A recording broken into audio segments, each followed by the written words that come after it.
গাইবান্ধার বোনারপাড়া ইউনিয়নের ভূতমারা মহাশ্মশানের শুভ উদ্বোধন করা হয়েছে। এ উপলক্ষে 2 দিনব্যাপী বৈশাখী নগর কীর্তন অনুষ্ঠিত হয়।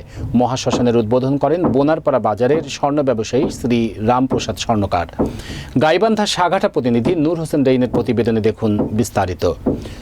জানা গেছে, সাঘাটা উপজেলার বোনারপাড়া ইউনিয়নের ভূতমারা এলাকায় নদীর ধারে শ্রী রামপ্রসাদ স্বর্ণকার তার নিজ মহতি উদ্যোগে সরকারি অনুদান 90,000 টাকা ও স্থানীয় হিন্দু ধর্মাবলম্বী ভক্তদের সহায়তা 3,10,000 এবং রামপ্রসাদের নিজ অনুদান 18 লক্ষ টাকা, মোট 22 লক্ষ টাকা ব্যয়ে নতুন পাকা মহাশ্মশান ভবনের উদ্বোধন করা হয়েছে।